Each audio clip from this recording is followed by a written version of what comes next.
ਸਤਿਕਾਰਯੋਗ ਸਾਧ ਸੰਗਤ ਜੀ, ਜੁਝਾਰੂ ਸਾਥੀਓ, ਪਿਛਲੇ ਸਾਲਾਂ ਦੀ ਤਰ੍ਹਾਂ ਇਸ ਵਾਰ ਵੀ ਅਸੀਂ ਸਾਰੇ ਸਤਿਗੁਰੂ ਭਗਤ ਰਵਿਦਾਸ ਜੀ ਦਾ ਪ੍ਰਕਾਸ਼ ਉਤਸਵ ਬੜੀ ਸ਼ਰਧਾ ਤੇ ਉਤਸ਼ਾਹ ਨਾਲ ਮਨਾ ਰਹੇ ਹਾਂ।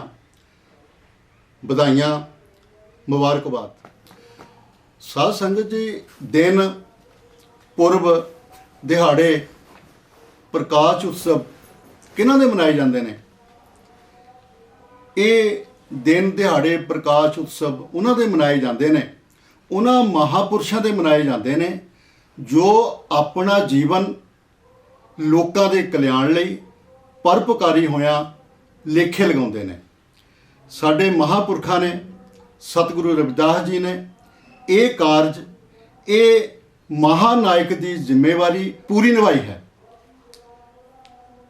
ਆਪਣੇ ਪਹਿਲੀ ਗੱਲ ਉਹਨਾਂ ਨੇ ਆਪਣੇ ਬਾਣੀ ਵਿਚਾਰ ਰਾਹੀਂ, ਪ੍ਰਸਾਰ ਰਾਹੀਂ ਲੋਕਾਂ ਦੇ ਮਨਾਂ ਨੂੰ ਤਬਦੀਲ ਕੀਤਾ ਚੰਗੇ ਪੱਖ ਲਈ। ਪੀੜਤ ਪਰਜਾ ਦੇ ਅੰਗ ਸੰਗ ਰਹਿ ਕੇ ਉਹਨਾਂ ਨੇ ਆਪਣੀ ਸਾਰੀ ਜ਼ਿੰਮੇਵਾਰੀ ਨਿਭਾਈ ਹੈ, ਲੋਕਾਂ ਨਾਲੋਂ ਟੁੱਟੇ ਨਹੀਂ। ਸਮਾਜਿਕ ਕ੍ਰਾਂਤੀ ਲਈ ਭਾਵੇਂ ਉਹ ਧਾਰਮਿਕ ਦ੍ਰਿਸ਼ਟੀ ਤੋਂ ਕੰਮ ਕਰ ਰਹੇ ਸਨ, ਪਰ ਅਸਲ ਮਕਸਦ ਉਹਨਾਂ ਦਾ ਸਮਾਜਿਕ ਕ੍ਰਾਂਤੀ ਸੀ। ਇਸ ਲਈ ਉਹਨਾਂ ਨੇ ਨਿਰੰਤਰ ਸੰਘਰਸ਼ ਕੀਤਾ ਹੈ। ਚੌਥੀ ਗੱਲ, ਉਹਨਾਂ ਨੇ ਆਪਣੇ ਵਿਸ਼ੇਸ਼ ਲਾਭਾਂ ਲਈ ਜਾਂ ਕਿਸੇ ਸਵਾਰਥ ਲਈ ਕੋਈ ਕਾਰਜ ਨਹੀਂ ਕੀਤਾ। ਲੋਕਾਂ ਨੂੰ ਜਾਂ ਸੰਗਤ ਨੂੰ ਆਪਣਾ ਸਵਾਰਥ ਪੂਰਾ ਕਰਨ ਲਈ ਧੋਖਾ ਨਹੀਂ ਦਿੱਤਾ। ਪੂਰੀ ਦੀ ਪੂਰੀ ਜ਼ਿੰਦਗੀ ਸੱਚੇ ਦਿਲੋਂ, ਤਨੋਂ ਮਨੋਂ ਧਨੋਂ ਉਹਨਾਂ ਨੇ ਲੋਕਾਂ ਦੇ ਲੇਖੇ ਲਗਾਈ ਹੈ। ਭਾਰਤੀ ਸਮਾਜ ਦਾ ਸਭ ਤੋਂ ਵੱਡਾ ਕਲੰਕ, ਧੱਬਾ, ਐਬ, ਨੁਕਸ ਇਹ ਹੈ ਵਰਣ ਵਿਵਸਥਾ ਤੋਂ ਸਮਾਜ ਦਾ ਨਿਰਦਈ ਜਾਤੀਵਾਦੀ ਵਿਵਸਥਾ ਦੇ ਵਿੱਚ ਬਦਲ ਜਾਣਾ। ਇਸ ਪ੍ਰਬੰਧ ਦੀ, ਇਸ ਵਿਵਸਥਾ ਦੀ ਇੱਕ ਉਦਾਹਰਨ ਜਿਹੜੀ ਹੈ ਸਤਿਗੁਰੂ ਰਵਿਦਾਸ ਜੀ ਦੀ ਬਾਣੀ ਵਿੱਚੋਂ ਆਪਾਂ ਦੇਖਦੇ ਹਾਂ। ਰਾਗ ਬਿਲਾਵਲ ਦੇ ਵਿੱਚ ਉਹਨਾਂ ਦੇ ਸ਼ਬਦ ਦੀ ਪਹਿਲੀ ਤੁਕ ਹੈ, ਦਾਰਿਦ ਦੇਖ ਸਭ ਕੋ ਹਸੈ ਐਸੀ ਦਸ਼ਾ ਹਮਾਰੀ। ਦਾਰਿਦ ਦਾ ਅਰਥ ਹੈ ਗਰੀਬੀ, ਗਰੀਬ, ਕੰਗਾਲ, ਨਿਰਧਨ, ਬਿਲਕੁਲ ਪੱਲਿਓਂ ਖਾਲੀ। ਇਸ ਅਵਸਥਾ ਦੇ ਉੱਤੇ ਹੱਸਦੇ ਨੇ ਲੋਕ, ਮਖੌਲ ਕਰਦੇ ਨੇ, ਠੱਠੇ ਕਰਦੇ ਨੇ, ਆਨੰਦ ਕਰਦੇ ਨੇ, ਮਨੋਰੰਜਨ ਕਰਦੇ ਨੇ। ਉਹ ਹੱਸਣ ਵਾਲੇ ਲੋਕ ਕੌਣ ਨੇ? ਤੇ ਉਹ ਲੋਕ ਕੌਣ ਨੇ ਜਿਨ੍ਹਾਂ ਦੇ ਉੱਤੇ ਹੱਸਿਆ ਜਾਂਦਾ ਹੈ? ਹੱਸਣ ਵਾਲੇ ਲੋਕ ਇਸ ਜਾਤੀ ਪ੍ਰਬੰਧ ਦੇ ਜਿਹੜੇ ਉਤਲੇ ਜਾਤੀ ਵਰਣ ਪ੍ਰਬੰਧ ਦੇ ਵਿੱਚ ਜਿਹੜੇ ਉਤਲੇ 3 ਵਰਣ ਨੇ, ਉਹ ਤਾਂ ਹੱਸ ਰਹੇ ਨੇ। ਜਿਹੜਾ ਦਾਰਿਦ ਵਰਣ ਬਣਾ ਦਿੱਤਾ ਗਿਆ, ਸ਼ੂਦਰ ਵਰਣ ਦੇ ਉੱਤੇ, ਨੀਚ ਲੋਕਾਂ ਦੇ ਉੱਤੇ ਵਰਣ, ਸ਼ੂਦਰ ਵਰਣ ਅਤੇ ਅਵਰਣਾਂ ਦੇ ਉੱਤੇ ਜਿਹੜੇ ਨੇ ਉਹ ਲੋਕ ਜਿਹੜੇ ਨੇ ਹੱਸ ਰਹੇ ਨੇ। ਸੋਚਣ ਵਾਲੀ ਗੱਲ ਹੈ ਕਿ ਉਹ ਦਾਰਿਦ ਅਵਸਥਾ ਜੋ ਬਣੀ ਹੈ, ਗਰੀਬੀ ਜਿਹੜੀ ਹੈ, ਉਹ ਰੱਬ ਨੇ ਲਿਖੀ ਹੈ ਉਹਨਾਂ ਲੋਕਾਂ ਦੇ ਹਿੱਸੇ ਵਿੱਚ। ਕੀ ਇਹ ਗਰੀਬੀ ਉਹਨਾਂ ਦੇ ਪਿਛਲੇ ਕੋਈ ਜਨਮ ਦਾ ਫਲ ਹੈ? ਇਸ ਦਾ ਜਵਾਬ ਵੱਖ-ਵੱਖ ਲੋਕ ਵੱਖ-ਵੱਖ ਦ੍ਰਿਸ਼ਟੀਕੋਣ ਤੋਂ ਦੇ ਸਕਦੇ ਨੇ, ਪਰ ਅਸਲ ਗੱਲ ਇਹ ਹੈ ਕਿ ਇਹ ਗਰੀਬੀ ਸ਼ੂਦਰ ਵਰਣ ਦੇ ਨਸੀਬਾਂ ਦੇ ਵਿੱਚ ਰੱਬ ਨੇ ਨਹੀਂ ਲਿਖੀ। ਇਹ ਦਾਰਿਦ ਅਵਸਥਾ ਜੋ ਹੈ, ਇਹ ਗਰੀਬੀ ਦੀ ਅਵਸਥਾ ਜੋ ਹੈ, ਇਸ ਵਰਣ ਵਿਵਸਥਾ ਦੀ ਉਪਜ ਹੈ। ਕਿਉਂਕਿ ਵਰਣ ਵਿਵਸਥਾ ਦੇ ਵਿੱਚ ਮਨੂ ਸਮ੍ਰਿਤੀ ਲਾਗੂ ਹੋ ਜਾਣ ਕਾਰਨ ਤਿੰਨਾਂ ਵਰਨਾਂ ਦੇ ਕੋਲ ਸਾਰੇ ਸਮਾਜ ਦੇ ਜੀਵਨ ਦੇ ਹੱਕ ਜਿਹੜੇ ਸੀ ਉਹਨਾਂ ਦੇ ਹਿੱਸੇ ਆ ਗਏ, ਤੇ ਸ਼ੂਦਰ ਵਰਣ ਜਿਹੜਾ ਸੀ ਉਸ ਦੇ ਕੋਲ ਕੋਈ ਹੱਕ ਨਹੀਂ ਰਿਹਾ ਸਿਵਾਏ ਇੱਕ ਹੱਕ ਦੇ।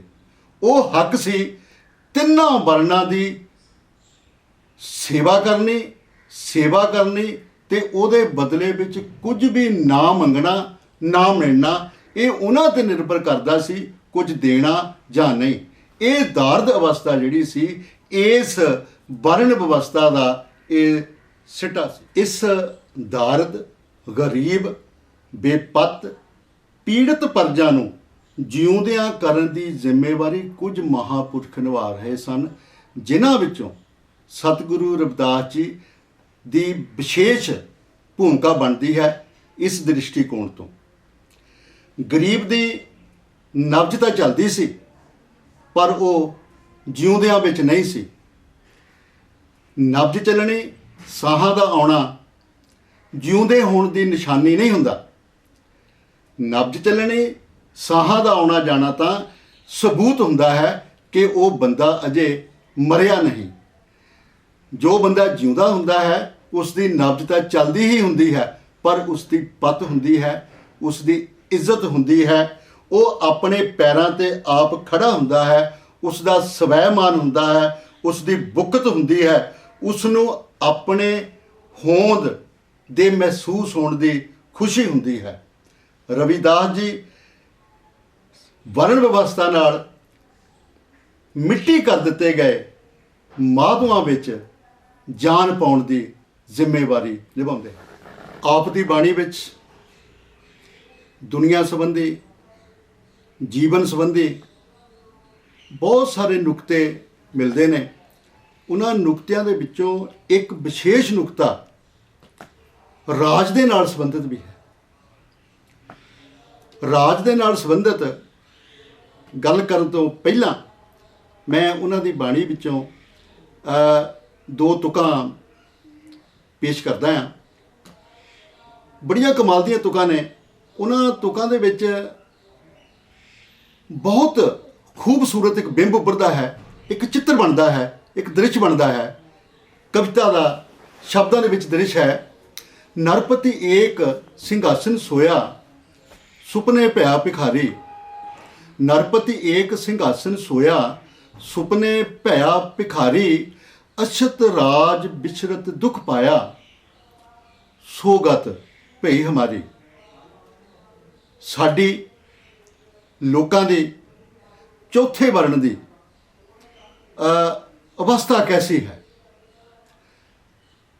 ਰਾਜਾ ਹੈ, ਸਿੰਘਾਸਨ ਉੱਤੇ ਬੈਠਾ ਆ। ਸਿੰਘਾਸਨ ਤੇ ਬੈਠੇ ਬੈਠੇ ਨੂੰ ਨੀਂਦ ਆ ਗਈ ਹੈ। ਸੁੱਤੇ ਹੋਏ ਨੂੰ ਸੁਪਨਾ ਆਉਂਦਾ ਹੈ। ਬੜਾ ਅਜੀਬ, ਦੁਖਦਾਈ ਸੁਪਨਾ ਹੈ ਕਿ ਸੁਪਨੇ ਦੇ ਵਿੱਚ ਰਾਜਾ ਜਿਹੜਾ ਹੈ ਆਪਣੇ ਰਾਜ ਤੋਂ ਵਾਂਝਾ ਹੋ ਜਾਂਦਾ ਹੈ। ਉਸ ਦਾ ਰਾਜ ਨਹੀਂ ਰਹਿੰਦਾ ਤੇ ਉਹ ਇੱਕ ਭਿਖਾਰੀ ਦੇ ਰੂਪ ਦੇ ਵਿੱਚ ਆਪਣਾ ਜੀਵਨ ਜਿਹੜਾ ਹੈ ਉਹ ਗੁਜ਼ਾਰਦਾ ਹੈ। ਪਰ ਅਸਲੀਅਤ ਕੀ ਹੈ? ਅਛਤ ਰਾਜ ਬਿਛਰਤ ਦੁੱਖ ਪਾਇਆ। ਆਪਣਾ ਰਾਜ ਹੁੰਦਿਆਂ ਸੁੰਦਿਆਂ ਭੁਲੇਖੇ ਦੇ ਵਿੱਚ, ਸੁਪਨੇ ਦੇ ਵਿੱਚ ਉਹਦਾ ਰਾਜ ਖੁੱਸ ਗਿਆ। ਹੁੰਦਿਆਂ ਸੁੰਦਿਆਂ ਰਾਜ ਦੇ ਉਸ ਨੂੰ ਦੁੱਖ ਹੋਇਆ। ਇਸ ਤਰ੍ਹਾਂ ਦੀ ਪੋਜੀਸ਼ਨ ਜਿਹੜੀ ਹੈ ਸਾਡੇ ਲੋਕਾਂ ਦੀ ਹੈ। ਬਾਣੀ ਦੇ ਇਸ ਫਰਮਾਨ ਦੇ ਵਿੱਚੋਂ ਇੱਕ ਗੱਲ ਬੜੀ ਸਪਸ਼ਟ ਉੱਭਰਦੀ ਹੈ ਕਿ ਰਾਜੇ ਦੇ ਜੀਵਨ ਦੇ ਵਿੱਚੋਂ ਘਟਾਓ ਕਰ ਦਈਏ ਉਸ ਦਾ ਸਿੰਘਾਸਨ, ਉਸ ਦਾ ਰਾਜ। ਰਾਜਾ ਮਾਈਨਸ ਰਾਜ, ਨਤੀਜਾ ਨਿਕਲੇਗਾ ਦੁੱਖ। ਇਹ ਇੱਕ ਇਤਿਹਾਸਿਕ ਸੱਚ ਹੈ ਕਿ ਜਿਨ੍ਹਾਂ ਲੋਕਾਂ ਦਾ ਇਸ ਧਰਤੀ ਉੱਤੇ ਰਾਜ ਰਿਹਾ, ਉਹਨਾਂ ਨੇ ਹੀ ਸੁੱਖ ਸਾਰੇ ਮੰਨ ਲਏ। ਜਿਨ੍ਹਾਂ ਲੋਕਾਂ ਦਾ ਰਾਜ ਨਹੀਂ ਰਿਹਾ ਜਾਂ ਜਿਨ੍ਹਾਂ ਲੋਕਾਂ ਦਾ ਪੱਖ ਰਾਜ ਨੇ ਨਹੀਂ ਪੂਰਿਆ, ਉਹਨਾਂ ਲੋਕਾਂ ਦੀ ਜ਼ਿੰਦਗੀ ਦੁੱਖਾਂ ਦਾ ਸਰੋਤ ਬਣ ਗਈ, ਦੁੱਖਾਂ ਦਾ ਖੂਹ ਬਣ ਗਈ। ਇਸ ਲਈ ਰਾਜ ਜਿਹੜਾ ਆ, ਉਹ ਰਾਜੇ ਦਾ ਰਾਜ ਜਿਹੜਾ ਆ, ਉਹ ਭਾਵੇਂ ਇਹ ਭਰਮ ਵਿੱਚ, ਭੁਲੇਖੇ ਵਿੱਚ, ਸੁਪਨੇ ਵਿੱਚ ਪਲਦੀ ਪਲੀ ਉਸ ਦੇ ਕੋਲੋਂ ਪਰਾਂ ਹੋਇਆ ਆ, ਉਸ ਨੂੰ ਕਿੰਨਾ ਦੁੱਖ ਹੋਇਆ। ਪਰ ਇਹ ਜਿਹੜਾ ਸ਼ੂਦਰ ਵਰਣ ਹੈ, ਇਸ ਦਾ ਰਾਜ ਗਵਾਚੇ ਨੂੰ, ਇਸ ਦੇ ਹੱਥੋਂ ਰਾਜ ਨਿਕਲੇ ਨੂੰ, ਇਸ ਦੇ ਕੋਲੋਂ ਰਾਜ ਖੋਹੇ ਨੂੰ ਸੈਂਕੜੇ ਸਾਲ ਜਿਹੜੇ ਨੇ ਬੀਤ ਚੁੱਕੇ ਨੇ। ਜੇ ਰਾਜੇ ਦਾ ਸੁਪਨੇ ਵਿੱਚ ਰਾਜ ਖੁੱਸ ਜਾਣ ਤੋਂ ਉਸ ਨੂੰ ਤਕਲੀਫ ਤੇ ਦੁੱਖ ਹੁੰਦੀ ਹੈ, ਤੇ ਸੱਚੀ ਮੁੱਚੀ ਜਿਨ੍ਹਾਂ ਦਾ ਰਾਜ ਸੈਂਕੜੇ ਸਾਲਾਂ ਤੋਂ ਗੁੰਮ ਹੋਇਆ ਹੈ, ਅਲੱਗ ਹੈ। ਰਾਜਾ ਜਿਹੜਾ ਹੈ ਉਹਨਾਂ ਦੇ ਹੱਕ ਦਾ ਨਹੀਂ, ਸੈਂਕੜੇ ਸਾਲਾਂ ਤੋਂ ਉਹਨਾਂ ਦਾ ਦੁੱਖ ਕਿੱਡਾ ਹੋ ਸਕਦਾ ਹੈ, ਉਹਨਾਂ ਦਾ ਦੁੱਖ ਕਿੰਨਾ ਹੋ ਸਕਦਾ ਹੈ।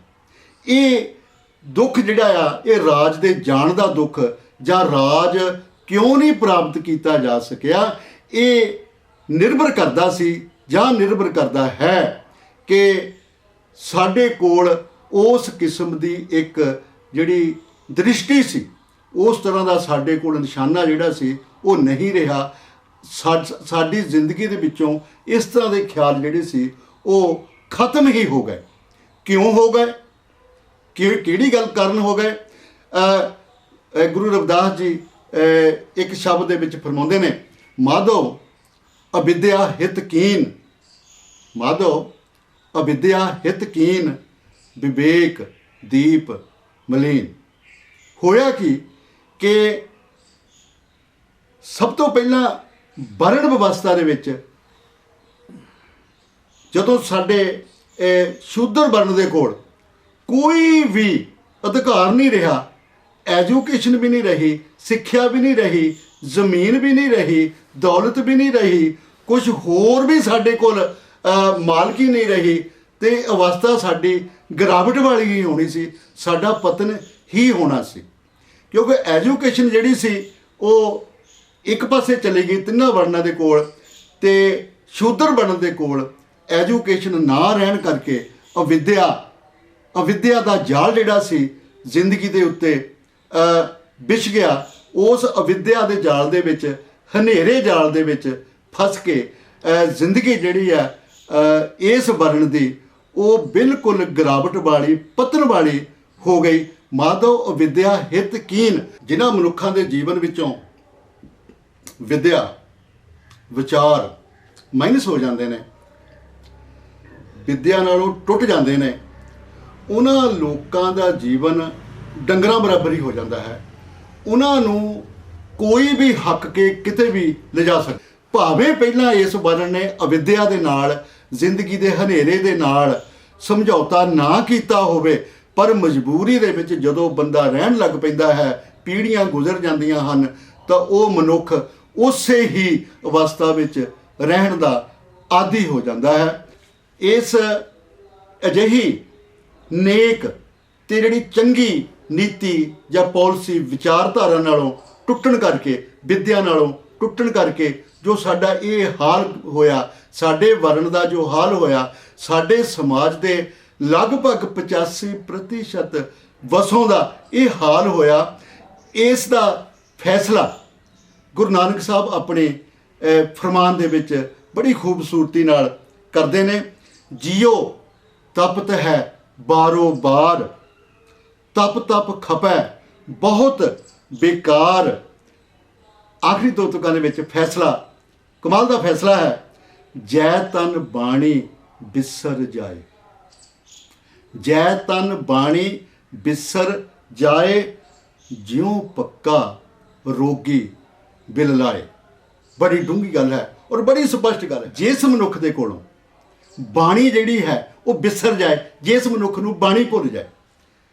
ਬਾਣੀ ਤੋਂ ਇੱਥੇ ਅਰਥ, ਬਾਣੀ ਤਾਂ ਹੈ ਹੀ ਹੈ, ਸ੍ਰੀ ਗੁਰੂ ਗ੍ਰੰਥ ਸਾਹਿਬ ਦੀ ਬਾਣੀ ਤਾਂ ਹੈ ਹੀ ਹੈ, ਪਰ ਇਸ ਦਾ ਅਰਥ ਇਹ ਵੀ ਹੈ ਕਿ ਜਿਹੜੇ ਮਨੁੱਖ ਚੰਗੇ ਗੁਣਾਂ ਨਾਲੋਂ, ਚੰਗੀ ਵਿਚਾਰਧਾਰਾ ਨਾਲੋਂ ਟੁੱਟ ਜਾਂਦੇ ਨੇ, ਉਹਨਾਂ ਦਾ ਪਤਨ ਨਿਸ਼ਚਿਤ ਹੀ ਹੋ ਜਾਂਦਾ ਹੈ। ਤੇ ਸਾਡੇ ਕੋਲ ਸਮੁੱਚੀ ਬਾਣੀ ਸ੍ਰੀ ਗੁਰੂ ਗ੍ਰੰਥ ਸਾਹਿਬ ਜੀ ਦੀ ਜੋ ਹੈ ਉਹ ਸਾਨੂੰ ਇਹ ਚੰਗੇ ਪੱਖ ਨੂੰ, ਜ਼ਿੰਦਗੀ ਦੇ ਤਰੱਕੀ ਵਾਲੇ ਪਾਸੇ ਨੂੰ ਲਿਜਾ ਸਕਦੀ ਹੈ। ਜੈ ਤਨ ਬਾਣੀ ਬਿਸਰ ਜਾਏ, ਜਿਉਂ ਪੱਕਾ ਰੋਗੀ ਬਿਲ ਲਾਏ। ਉਸ ਮਨੁੱਖ ਦੀ ਅਵਸਥਾ ਇਸ ਤਰ੍ਹਾਂ ਹੋ ਜਾਂਦੀ ਹੈ ਜਿਸ ਤਰ੍ਹਾਂ ਕੋਈ ਲਾ ਇਲਾਜ ਬਿਮਾਰੀ ਦੇ ਵਿੱਚ ਘਿਰਿਆ ਹੋਇਆ ਰੋਗੀ ਜਿਹੜਾ ਹੈ ਤੜਪਦਾ ਹੈ, ਬਿਲਕਦਾ ਹੈ, ਇਸ ਤਰ੍ਹਾਂ ਦੀ ਅਵਸਥਾ ਹੋ ਜਾਂਦੀ ਹੈ। ਅਸੀਂ ਗੱਲ ਦਾਰਦ ਮਨੁੱਖ ਦੀ, ਰਾਜ ਦੀ, ਥੌਟ ਦੀ, ਵਿਚਾਰ ਦੀ ਕਰ ਰਹੇ ਹਾਂ। ਇਹ ਦਾਰਦ ਮਨੁੱਖ ਜਿਹੜਾ ਹੈ, ਜਿਸ ਦੀ ਸਮੱਸਿਆ ਅਜੇ ਵੀ ਜਿਉਂ ਦੀ ਤਿਉਂ ਖੜੀ ਹੈ, ਇਹ ਅਵਸਥਾ ਦੇ ਵਿੱਚੋਂ, ਦਾਰਦ ਅਵਸਥਾ ਦੇ ਵਿੱਚੋਂ ਮਨੁੱਖ ਮੁਕਤ ਕਿਵੇਂ ਹੋ ਸਕਦਾ ਹੈ? ਇੱਕ ਤਾਂ ਚੰਗੇ ਵਿਚਾਰ ਦੇ ਨਾਲ ਉਸ ਦਾ ਮੁਕਤੀ ਦੁਆਰ ਖੁੱਲ੍ਹ ਸਕਦਾ ਹੈ।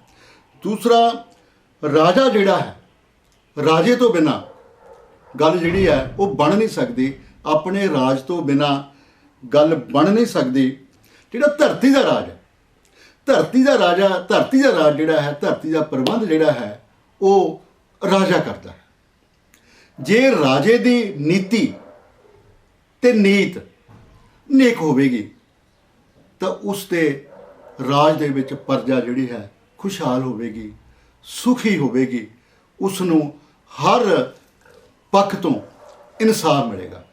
ਜੇ ਰਾਜੇ ਦੀ ਨੀਤੀ ਬਦ ਹੋਵੇਗੀ, ਬੁਰੀ ਹੋਵੇਗੀ, ਪੱਖਪਾਤੀ ਹੋਵੇਗੀ ਤਾਂ ਉਹ ਰਾਜਾ ਲੋਕਾਂ ਦੇ ਜੀਵਨ ਵਿੱਚੋਂ ਸੁੱਖ, ਖੁਸ਼ੀਆਂ ਨਿਚੋੜ ਕੇ ਖੁਸ਼ ਹੋਵੇਗਾ ਤੇ ਪ੍ਰਜਾ ਦੀਆਂ ਕੂਕਾਂ, ਫਰਿਆਦਾਂ, ਚੀਕਾਂ, ਰੋਣ, ਕੁਰਲਾਣ ਨੂੰ ਇੱਕ ਮਨੋਰੰਜਨ ਦੇ ਸਾਧਨ ਵਜੋਂ ਲਏਗਾ। ਦੁਖੀ ਹੋਈ ਜਨਤਾ ਇਕੱਠੀ ਹੋ ਕੇ ਆਪਣੇ ਘਰਾਂ ਤੋਂ ਨਿਕਲ ਕੇ ਸੜਕਾਂ ਤੇ ਆ ਜਾਏਗੀ ਤੇ ਰਾਜੇ ਤੋਂ ਹਿਸਾਬ ਮੰਗੇਗੀ। ਵੀ ਰਾਜੇ ਤੋਂ ਹਿਸਾਬ ਲੈਣਾ ਤਾਂ ਸਾਡਾ ਸਾਰਿਆਂ ਦਾ ਫਰਜ਼ ਬਣਦਾ ਹੈ। ਰਾਜੇ ਤੋਂ ਹਿਸਾਬ ਕਿਸੇ ਨਾ ਕਿਸੇ ਦਿਨ ਲਿਆ ਹੀ ਜਾਂਦਾ ਹੈ। ਮੈਂ ਜਦੋਂ ਅੱਜ ਦੇ ਲੇਖ ਬਾਰੇ, ਅੱਜ ਦੇ ਕੁਝ ਵਿਚਾਰ ਤੁਹਾਡੇ ਨਾਲ ਸਾਂਝੇ ਕਰਨ ਬਾਰੇ ਤਿਆਰੀ ਕਰ ਰਿਹਾ ਸੀ ਤੇ ਮੇਰਾ ਧਿਆਨ ਅੱਜ ਤੋਂ 11-12 ਮਹੀਨੇ ਪਹਿਲਾਂ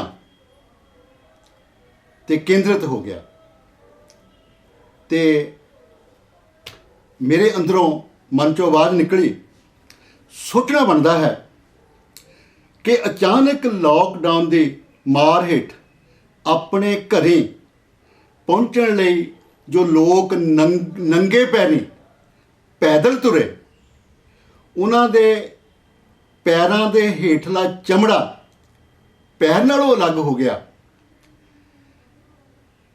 ਜਿਸ ਮਾਂ ਨੇ ਆਪਣੇ ਬੱਚੇ ਨੂੰ ਸੜਕ ਤੇ ਜਨਮ ਦਿੱਤਾ, ਇੱਕ ਬੇਟੀ ਜੋ ਲਾਕਡਾਊਨ ਕਾਰਨ ਆਪਣੇ ਘਰ ਨੂੰ ਸੈਂਕੜੇ ਮੀਲ ਆਪਣੇ ਸਾਥੀਆਂ ਨਾਲ ਤੁਰੀ ਔਰ ਆਪਣੇ ਪਿੰਡ ਦੇ ਲਾਗੇ ਪਹੁੰਚ ਗਈ, ਪਰ ਦੁੱਖਾਂ ਦੀ ਮਾਰੀ, ਕਸ਼ਟਾਂ ਦੀ ਮਾਰੀ ਘਰ ਨਹੀਂ ਪਹੁੰਚ ਸਕੀ। ਉਸ ਦਾ ਰਸਤੇ ਵਿੱਚ ਹੀ ਦਮ ਟੁੱਟ ਗਿਆ। ਉਹਨਾਂ ਦੇ ਹਿੱਸੇ ਦਾ ਰਾਜ ਕਿੱਥੇ ਹੈ? ਉਹਨਾਂ ਦੇ ਹਿੱਸੇ ਦਾ ਛਤਰ ਕਿੱਥੇ ਹੈ? ਅੰਨਦਾਤਾ, ਜੀਵਨ ਦਾਤਾ ਦਾਰਦ ਅਵਸਥਾ ਵਿੱਚ ਘਿਰਿਆ,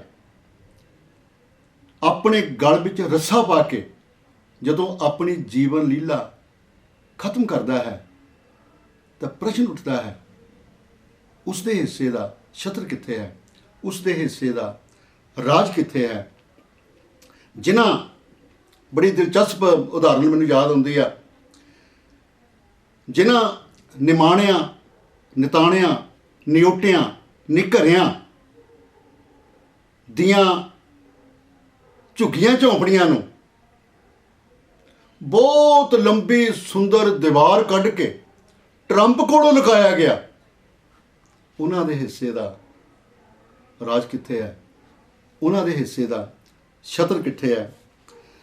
ਸਤਿਗੁਰੂ ਰਵਿਦਾਸ ਜੀ ਆਪਣੀ ਬਾਣੀ ਰਾਹੀਂ ਦਾਰਦ ਮਨੁੱਖ ਵਿੱਚ ਜਾਨ ਪਾ ਕੇ ਉਸ ਨੂੰ ਦਾਰਦ ਦੇ ਹੱਕ ਵਿੱਚ ਭੁਗਤਣ ਵਾਲਾ ਰਾਜ ਸਥਾਪਿਤ ਕਰਨ ਦਾ ਸੁਨੇਹਾ ਦਿੰਦੇ ਨੇ। ਇਹ ਰਾਜ ਰੱਬ ਨੇ ਆ ਕੇ ਆਪ ਸਥਾਪਿਤ ਨਹੀਂ ਕਰਨਾ।